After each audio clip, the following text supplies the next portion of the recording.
Acho que nem o tricolor mais otimista do mundo esperava uma quarta-feira com um jogo tão agitado quanto foi esse 5-3 entre Fluminense e Goiás.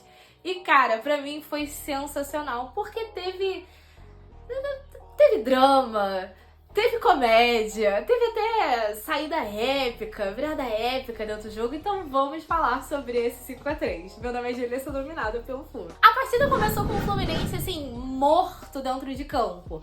Até a escalação foi bem próxima à provável escalação do GE, só que com a diferença de que o Lima não entra como volante, sim o Martinelli. Entram então em campo Fábio, Samuel Xavier, Felipe Melo, Marlon, Marcelo, André, Martinelli, Ganso, John Arias, Keno e Cano. E assim, começa desse jeito meio morto mesmo, até que o Goiás faz um gol aos 5 minutos. E aí, tipo, cara, é inacreditável, por mais que, a gente tá nesse discurso, Brasileirão acabou, tudo bem, ok, mas, pô, levar um gol do Goiás aos 5 minutos, sem tá jogando nada, beleza. Vamos então, que segue o jogo. E continuou aquilo, tipo, meio bunda, meio... Parecia que tudo que o Fluminense fazia, não... Jogando sem vontade. A sensação que dava era que eles estavam jogando sem vontade. Mas, o que acontece então? O Goiás faz o segundo gol aos 13 minutos. Aí eu acho que todo o tricolor enlouqueceu, porque como assim, cara? Como assim? Parecia que a gente ia levar uma goleada. Até que esse segundo gol faz o Fluminense acordar. E quando o Fluminense acorda, você começa a ver a diferença entre ter o Fluminense em campo e ter o Goiás em campo. E aí, meu filho, vai pra cima. Felipe Melo faz o primeiro gol. Ruf. Depois disso, vem o que eu considero o melhor momento da partida, porque foi aí onde estava o drama e a comédia de todo o jogo. O que acontece?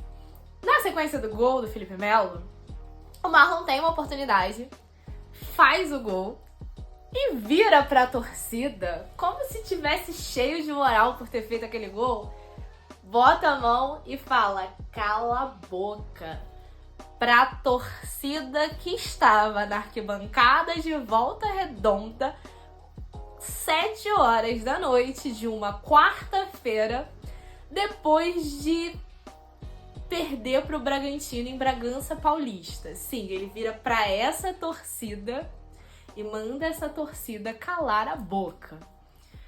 Cara, nessa hora, o Felipe Melo vira o herói da parada, porque ele chega em cima do Marlon, a moral mesmo, dá um chão no Marlon e, tipo, abraça ele, ok? Tipo, parabéns pelo gol, mas, cara, não sei o que ele falou, mas deve ter sido algo parecido com: tu tá maluco de falar isso pra essa galera? Olha onde a gente tá. Eles estão aqui, cara. Pô, tu vai ficar brigando com eles? Tu tá falando sério? Tu quer isso pra tu mesmo? Aí, obviamente, ele levanta a mão do Marlon. O Marlon pede desculpas pra torcida e tudo mais. E assim que ele pede desculpas, o que acontece? O gol é anulado. Cara, eu acho que essa foi a treta mais desnecessária que poderia acontecer dentro do jogo. Porque assim, uma parte da torcida começa a vaiar o Marlon pelo que ele fez, e a outra parte começa a aplaudir pra meio que dar uma contida. Só que assim, vamos ser sinceros, pra mim, se o Felipe Melo não tivesse chegado no Marlon e mandado a real pra ele ia manter aquela banca. E não é que a torcida estava sem razão de reclamar, porque na real, não é que o Marlon tava jogando horrores, absurdo, jogou um jogo ruim e a torcida começou a reclamar, não. Ele comprometeu alguns jogos nossos que nos fizeram perder pontos importantes, inclusive. O jogo do Botafogo, por exemplo, foi um desses que ficou, assim, pelo menos os 2 gols na conta dele. Então, assim, cara, ele virar e mandar a torcida calar a boca porque faz um gol, cara, na real, sem noção nenhuma. Criou uma treta desnecessária. Tem que ser cobrado mesmo, tá? Tem que ser cobrado mesmo. Pra querer botar essa banca, tem que ser cobrado. Pedir desculpa, beleza, mas tem que ser cobrado como jogador. Tem que fazer dentro de campo. Não é fazer um gol e achar que vai fazer graça com a torcida, não, tá? Mas, enfim, fecha parênteses. Depois disso, infelizmente, assim, momento triste do jogo, o Felipe Melo sente, aparentemente, a coxa e sai de campo pra entrada do Lima. Isso bate uma preocupação pro dia 4, sim. Pra mim bate uma preocupação pro dia 4. Pra mim o Felipe Melo é importante, sim, pro dia 4. Então fica essa preocupação aí no ar. Mas o Lima entra, né? Recua, André pra zaga. E o Lima entra lá pra frente e o jogo começa a ficar melhor. John Arias faz de fato o gol de empate, abre aqueles bracinhos maravilhosos dele. E a gente vai pro intervalo com 2-2. Tipo, pô, tranquilo.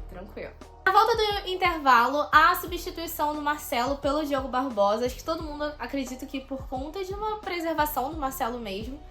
E aí é que fica evidente, assim, escancarado, o desnível técnico que existe entre Fluminense e Goiás. Porque o Fluminense volta muito bem a campo. O John Arias consegue o terceiro gol, né? Consegue a virada. E o Keno, que assim, tava entregando mesmo ontem, consegue cravar um pênalti. E aí, nesse momento da batida do pênalti, eu lembrei de cara daquele pênalti que o Calegari bateu contra o Botafogo. Porque a gente sabe que tem uma ordem, a gente sabe que tem uma fila, e a gente passou muito tempo cobrando fila de pênalti. Mas parece que o Keno queria realmente muito bater esse pênalti.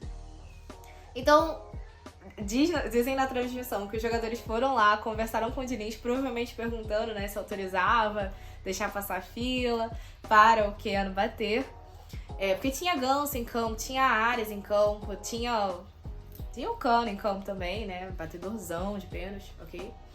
Mas deixam o Keno bater e boa decisão, porque o Keno bate muito bem o pênalti, converte e parece que aí o garoto começa a brilhar, e aí é que ele fica sedento por fazer mais um gol. Parece que tudo que ele precisava era fazer um gol, porque na sequência ele vem e faz mais um gol. Ou seja, 5-2 para o Fluminense. Nisso o jogo segue, até que vem a substituição do Ganso para a entrada do Alexander. E na sequência o Fluminense sofre um contra-ataque, pra mim até com erro ali do Alexander. Quando chega ali no final, ali na disputa, talvez ele poderia ter ajudado a defender aquilo. Mas o Goiás consegue o terceiro gol. Mas até aí ok, porque o jogo segue sem muitas emoções. O Goiás até no final do jogo começa a tentar dar uma abafada. Talvez a jogar mais do que estava jogando. Acho que o terceiro gol dá uma acendida neles. Eles veem aí a possibilidade de empate ou de virada até, quem sabe. Que a gente já tava com 5, mas enfim, não sei o que passaram na cabeça dos jogadores, mas eles até começaram a tentar fazer mais, mas o Fluminense não sofre muito com isso. E no jogo com muitos gols, você espera gols de quem? Do Germancano, que, enfim, ficou sem gol dessa vez. Ele até botou a bola pra dentro da rede, mas estava impedido. E ele sai ali no final do jogo, junto com o Keno, para a entrada do David Braz e do Lelê.